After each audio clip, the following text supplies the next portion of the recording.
So hi everyone, this is Vikas Gupta and I welcome you all to my channel Morning Batch.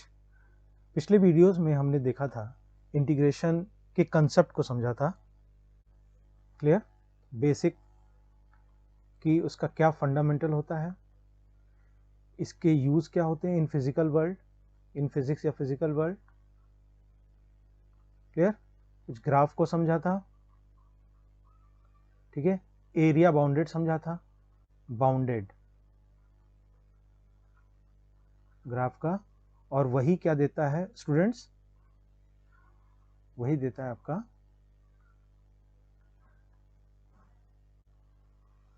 Area bounded, वही देता है आपका integration, ठीक है। और एक सब्स्टिट्यूशन मेथड को समझा था, एक दो एग्जांपल किया था। तो इसी सब्स्टिट्यूशन मेथड को हम लोग और एग्जांपल से समझ के हम लोग और आगे बढ़ाते हैं इस टॉपिक को, क्लियर। तो एक क्वेश्चन जैसे मैं ले लेता हूं आपका integration 10 to the power 4 under root X, ठीक है, sec square under root X upon under root X D x, ठीक है। इसको हम लोग इंटीग्रेट करना है, ये जो आपका एक्सप्रेशन इंटीग्रैंड है इसको हमें इंटीग्रेट करना है, ठीक है। तो मैंने क्या बताया था कि पहले आप ऑब्जर्व करो, अगर सब्स्टिट्यूशन मेथड लगा रहे हो तो ऑब्जर्व करो, ठीक है स्टूडेंट्स। देखिए सब्स्टिट्यूशन मेथड इसलिए हम लोग यूज करते हैं कि जो दिक्कत हो, तो आपका देखिए दिक्कत क्या आ रहा है, रूट एक्स आपको कुछ अनकंफर्टेबल लग रहा है। एक और आप देखिए कि tan x का डिफरेंशिएशन क्या होता है, tan x का डिफरेंशिएशन क्या होता है, सेक स्क्वायर होता है, आप जानते हो कि d by D x of tan x क्या होता है, समथिंग सेक स्क्वायर x होता है, क्लियर। तो आप क्या करोगे, इस पूरे टर्म को ही टी पुट कर दोगे, इस पूरे टर्म को टी पुट कर दोगे जो आपको दिक्कत कर रहा है, ठीक है। तो हम लोग पुट करते हैं, put tan under root X को लेके हम लोग पुट करते हैं t, ठीक है। नेक्स्ट स्टेप क्या था, differentiate with respect to x, ये आप लिखोगे differentiate with respect to x, clear. तो tan x का आपको मालूम है स्टूडेंट्स क्या होता है, सेक स्क्वायर x, तो ये हो जाएगा सेक स्क्वायर x, तो था नहीं तो रूट x। चेन रूल आप लोगों ने 11th में पढ़ा होगा, जैसे आप tan x का सेक स्क्वायर x समझते हो ना, x है तो सेक स्क्वायर x, ठीक है, जब आप x के रिस्पेक्ट में कर रहे हो। लेकिन अगर मान लो कि ये tan थीटा होता तो आप क्या करते कि उसका सेक स्क्वायर थीटा तो लिखते लिखते कि नहीं लिखते, लेकिन चूंकि आप x के रिस्पेक्ट में कर रहे हो तो क्या करते हो, एक बार फिर इसको भी आप D theta by D x, इसको भी आप डिफ्रेंशिएट करते, ठीक है। चेन रूल में आप लोगों ने पढ़ा होगा क्लास 11th में ही कि अगर x है तब तो कोई बात नहीं है, लेकिन अगर कोई दूसरा टर्म है तो उसको हम स्टैंडर्ड फॉर्म में जैसे है जो फॉर्मूला लिखते हैं, लेकिन जो आपका अलग से आया है उसको भी आप ये अलग से देखिए, क्या है अलग से आपका बच्चों थीटा है और आपको x में करना था, तो आप इसको भी x के रिप्रेजेंट में करोगे, ठीक है, डिफ्रेंशिएट करोगे, क्लियर। तो इसके बाद देखिए, तो ये tan x था तो ये सेक स्क्वायर रूट x होगा, लेकिन अब रूट x को भी आप डिफ्रेंशिएट करोगे अकॉर्डिंग टू चेन रूल, ठीक है। तो इसका डिफ्रेंशिएशन क्या हो जाएगा, 1/2 अंडर रूट x। तो आप डिफ्रेंशिएशन बहुत सारा प्रैक्टिस कर लिए होगे, x का पावर 1/2 है, ठीक है। तो nx n to power n-1 होता है, मैं लिख दूं x के पावर n, इसको आप डिफ्रेंशिएट करोगे तो क्या हो जाएगा, n x के पावर n-1, ठीक है। तो n आपका देखिए कितना था 1/2, तो लिख लिया 1/2, और x के पावर n-1 मतलब 1/2 -1 मतलब माइनस हाफ, क्लियर है ना, इतना तो आप समझ रहे होगे। x के पावर 1/2 माइनस 1/2 कितना होता है, माइनस हाफ, तो माइनस हाफ इधर आ गया, तो आपका ये चीज क्या हो गया 1/2 अंडर रूट एक्स, ठीक है। देखिए जैसे x के पावर 1/2 है, और बच्चों को अगर क्लियर ना हो तो मैं फिर से बता दूं, तो इसका डिफरेंशिएट करोगे तो क्या हो जाएगा, एन एक्स 1/2, एक्स के पावर 1/2 -1 मतलब माइनस हाफ हो जाएगा, तो इसको आप फर्दर लिख सकते हो 1/2, तो ये नीचे आ जाएगा एक्स के पावर 1/2 और ये फर्दर हो जाएगा 1/2, इस पूरे को आप क्या लिख सकते हो, √x, ठीक है, ये आपका ये लिख सकते हो, ठीक है। ठीक है, कोशिश मेरी रहेगी कि बीच में अगर आपको कोई कंसेप्ट नहीं क्लियर हो रहा है या मुझे फंडामेंटल लेवल तक भी जाना पड़े, जैसे ये डिफरेंशिएशन लोग एक्सप्लेन कर देते हैं और डायरेक्ट लिख देते हैं, तो अगर फंडामेंटल लेवल मुझे लग रहा है तो मैं इसको ज़रूर करूँगा ताकि सारे बच्चों को ये क्लियर हो सके और उनको कॉन्फिडेंस हो सके। उसके बाद भी अगर आपको कुछ कन्फ्यूजन है या और सर आप थोड़ा बेसिक समझे तो आप उसको कमेंट करके बता सकते हैं। क्लियर? तो इसको मैं रब कर देता हूँ और यहाँ पर आप राइट साइड में भी आप इसको डिफ्रेंशिएट कर लीजिए, ये क्या हो जाएगा, dt/dx, ठीक है। तो एक स्टेप और मैं बढ़ जाता हूँ, dx की वैल्यू सीधे निकाल लेता हूँ, dx क्या हो जाएगा, dx क्या हो जाएगा बच्चों, ये dt हो जाएगा, ठीक है। ये 2 अंडर रूट एक्स इधर चला जाएगा, dt upon sec square under root X, ठीक है। अब हम लोग क्या कर लेते हैं, रीराइट कर लेते हैं अपने इक्वेशन को, अपने इंटीग्रेशन को, रीराइटिंग, ठीक है, रीराइटिंग कर लेते हैं। Integral tan to the power 4 root X था, tan रूट एक्स को मैंने t माना है, ठीक है, तो ये क्या हो जाएगा in terms of t to the power 4। Clear? इसको आप इसी तरह लिख लीजिए, sec square under root X, ठीक है, अपॉन अंडर रूट एक्स। मैं क्यों बता रहा हूं, अभी आपको क्लियर हो जाएगा। और dx की वैल्यू आप यहां से उठा लीजिए, तो dx यहां पर dx था ना, तो dx की वैल्यू आप ये लिख लीजिए, 2 under root X dt upon sec square under root X, ठीक है, sec square under root X. तो देखिए आप कि ये सेक स्क्वायर एक्स और sec square X cancel out हो जाएगा, ये रूट एक्स और रूट एक्स कैंसिल हो जाएगा, ठीक है। तो आप इसको क्या लिख सकते हो फर्दर, इंटीग्रल जो बचा हुआ है लिख लीजिए, t टू पावर 4, ये आपका कैंसिल आउट हो चुका है, रूट एक्स कैंसिल आउट हो चुका है, 2 dt। रीराइट का मतलब आप सब कुछ t के टर्म्स में लिखेंगे, x के टर्म्स में नहीं लिखेंगे। क्लियर? ये हो जाएगा 2 t to the power 4 dt। इतना स्टेप क्लियर हुआ आपको? ठीक है, सब कुछ t में आ गया, अब तो बहुत इजी है, कांस्टेंट आपका बाहर हो गया 2, ये देखिए t टू द पावर 4 है, मतलब कुछ x to the power n वाला फॉर्मूला लगाएंगे, अब सब कुछ तो एक टर्म्स में हो गया है, तो ये हो जाएगा t to the power, black pen से मैं लिख लेता हूं, t टू द पावर n+1, n की वैल्यू क्या है, ये देखिए 4, तो ये हो जाएगा t to the power 4 + 1 by 4 + 1 that is 5 plus c। Clear? तो ये हो जाएगा 2t के पावर 5/5 प्लस c।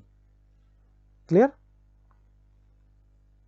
अब कुछ नहीं करना है, बस सब कुछ x में लिख लीजिए, x के टर्म्स में लिख लीजिए। ये क्लियर हुआ स्टेप बच्चों? देखिए 2t क्या माना था, tan अंडर रूट एक्स, तो tan अंडर रूट एक्स इस पूरे के पावर क्या हो गया 5/5 प्लस c, तो ये आपका फाइनल आंसर हो जाएगा। तो नेक्स्ट क्वेश्चन हम लोग देखते हैं, integration of tan x dx। Clear? tan x dx को हम लोग देखते हैं, तो इसको मैं एक स्टेप और बढ़ जाता हूं, इसको लिख लेता हूं sin x upon cos x dx। Clear? क्यों ये स्टेप किया मैंने, क्योंकि मैं देख रहा हूं कि इसका एक डिफरेंशिएशन ऑब्जर्व, मैंने बताया था ना, इसको आप ऑब्जर्व करोगे। ऑब्जर्व क्या है कि साइन एक्स का डिफरेंशिएशन, देखो बच्चों हम लोग को क्या दिख रहा है, कॉस एक्स। ठीक है, साइन एक्स का डिफरेंशिएशन कॉस एक्स दिख रहा है। तो हम लोग ठीक है इसको पुट कर देते हैं, तो हम लोग इसी को पुट कर देते हैं, साइन एक्स बराबर टी। क्लियर। तो नेक्स्ट स्टेप क्या होगा, नेक्स्ट स्टेप हम लिख लेते हैं differentiate with respect to X. ठीक है, साइन एक्स का डिफरेंशिएशन क्या हो जाएगा, cos X is equal to, इस टी को भी डिफरेंशिएट कर देंगे, D T by D X. Clear. इसको रीअरेंज कर देंगे, dx की वैल्यू क्या हो जाएगी, dx की वैल्यू हो जाएगी dt और cos x नीचे आ जाएगा। Clear, cos x। अब हम लोग केवल इसको रीराइट कर लेंगे। ऑब्जर्वेशन बहुत इंपॉर्टेंट पार्ट है, क्योंकि ऑब्जर्वेशन में आप जो है देख पा रहे हो कि किसका क्या डिफरेंशिएशन है, तभी तो आप इसको बस पुट करना है, उसके बाद मैकेनिकल वर्क है। ठीक है, तो रीराइट हम लोग करते हैं। देखिए इंटीग्रेशन ऑफ साइन एक्स को मैंने टी माना था, इसको टी लिख लेते हैं। ठीक है, और इधर लिख लेते हैं cos x। ध्यान रखना रीराइट करोगे तो सब कुछ टी की टर्म्स में रहेगा। dx की वैल्यू क्या है, dx की वैल्यू हम यहां से उठाते हैं, dt by cos x। dx की वैल्यू क्या है, dt upon cos x। Clear. तो ये क्या हो जाएगा बच्चों, dt t dt by cos square x। ठीक है, अब आप कहोगे सर ये t के टर्म्स में नहीं आया, कोई बात नहीं, पेशेंस रखिए। ये हो जाएगा t dt upon sine square X plus cos square X is equal to 1। 10th में एक ट्रिग्नोमेट्रिक आइडेंटिटी है, उसी को हम लोग साइन के टर्म्स में लिख लेते हैं। तो ये क्या हो जाएगा, 1 minus sine square X is equal to T D T ऐसे ही रहेगा, और ये हो जाएगा 1 माइनस साइन, कितना माना था मैंने, ये देखिए साइन एक्स को t माना था, तो इसको लिख लीजिए इस टर्म्स में, t square. Clear, t dt by 1 minus T square integral t dt by 1 minus T square. देखिए अब ये भी क्या है, स्टैंडर्ड फॉर्म में नहीं है। क्लियर, लेकिन आप फिर से ऑब्जर्व कीजिए यहाँ पर, देखिए टी स्क्वायर, इसको मैं हाईलाइट कर दूं, ये टी स्क्वायर का डिफरेंशिएशन क्या आएगा, टी। तो एक स्टेप आप और बढ़ जाओगे। ठीक है, देखिए थोड़ा लेंदी है लेकिन पेशेंस रखिए, आ जाएगा। नहीं होगा तो मैं इसका एक ऑल्टरनेट मेथड बता दूंगा। आप अब स्पेसिफिकली कह दे सॉल्व करना है सब्स्टिट्यूशन मेथड में, तो वो आप जो स्ट्राइक करें, तो आपको ये स्ट्राइक कर रहा है, ये आप लिख लीजिए पुट, जो आपको दिक्कत कर रहा है उसी को पुट कर लीजिए, 1 minus T square is equal to U. ठीक है, फिर नेक्स्ट स्टेप क्या होगा, डिफरेंशिएट कर दीजिए। डिफरेंशिएट अब किससे करोगे, u के टर्म्स में, विथ रिस्पेक्ट टू u। तो ये क्या हो जाएगा बच्चों, ये हो जाएगा, सॉरी ये आप t के टर्म्स में करोगे। ठीक है, with respect to t, with respect to t। तो ये क्या हो जाएगा, 1 का तो कांस्टेंट है, 0 हो जाएगा, ये हो जाएगा माइनस 2t। ठीक है, और ये हो जाएगा du बाई dt। ठीक है, अब सब कुछ हम लोग क्या करेंगे, फिर से रीराइट करेंगे। अब किसके टर्म्स में, इन टर्म्स ऑफ u। देखिए कोशिश वही है कि आप सब्स्टिट्यूट करके कितना सिंप्लीफाई अपने स्टैंडर्ड फॉर्म में ले आते हो। क्लियर, तो इसको हम लोग लिख लेते हैं t dt upon 1 minus T square. Clear, इसको हम लोग क्या लिख लेते हैं, ये देखिए यहां लिख लीजिए t dt की वैल्यू क्या है, du, और t2 इधर चला जाएगा माइनस के साथ। ठीक है, तो इसी t dt को, ये जो t dt है हम लोग यहां लिख लेते हैं। ठीक है, यहाँ पे। तो टी डी टी को क्या लिख लेते हैं बच्चे, डी यू टू, ठीक है, माइनस और नीचे जो टर्म है 1 माइनस टी स्क्वायर, इसको भी तो लिखना है, तो इसको हम लिख लेते हैं 1 माइनस टी स्क्वायर को हमने क्या माना था, u, तो इसको लिख लेते हैं u। तो ये फाइनल बन गया minus integral D you by you, यहाँ पर 1/2 आ जाएगा, ठीक है।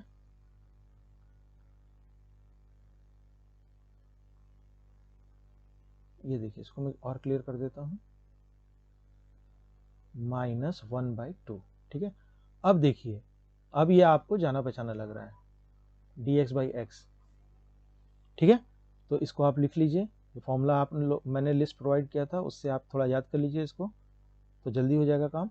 ये हो जाएगा माइनस 1/2, और डी यू बाई यू का इंटीग्रेशन क्या होता है बताइए, लॉग, लॉग में आता है ना, तो ये हो जाएगा log mod you plus C, ठीक है।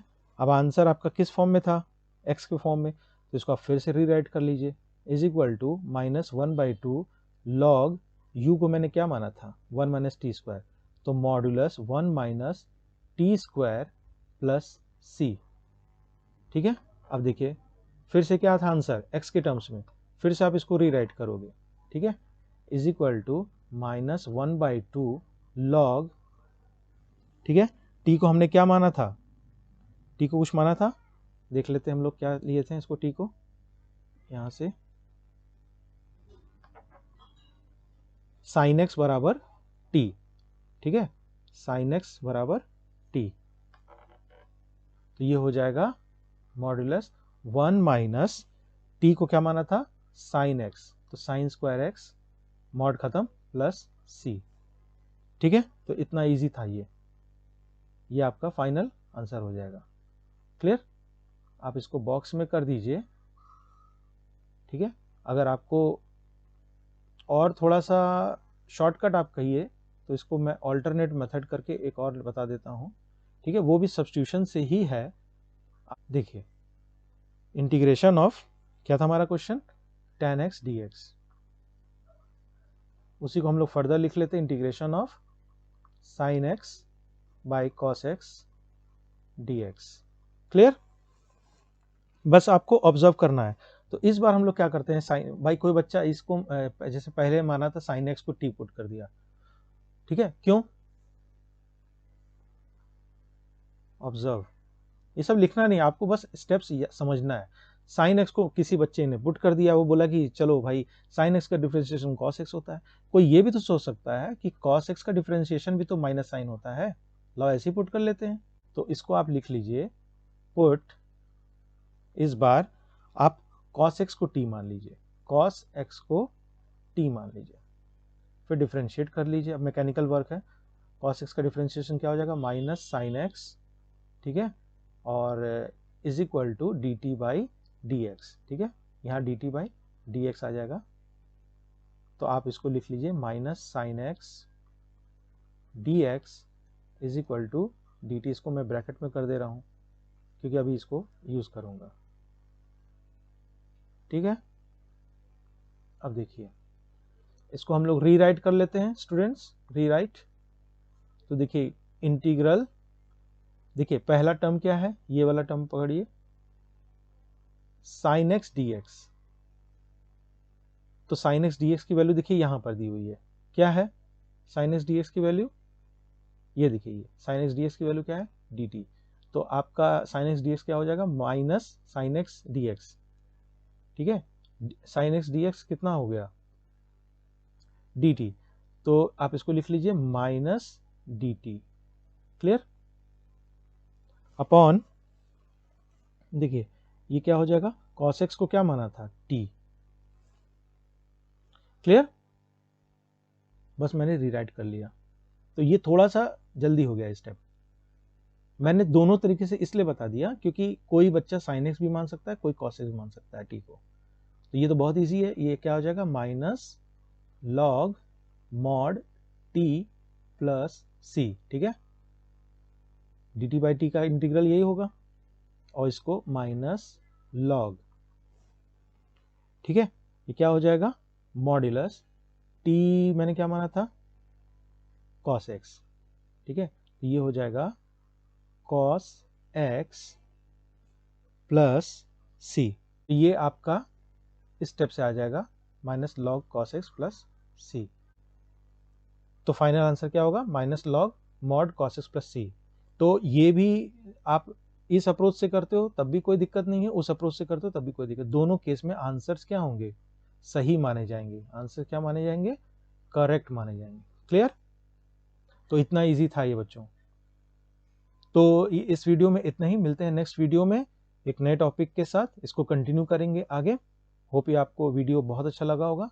अगर आपको अच्छा लगा होगा तो please like share and subscribe. Till then take care.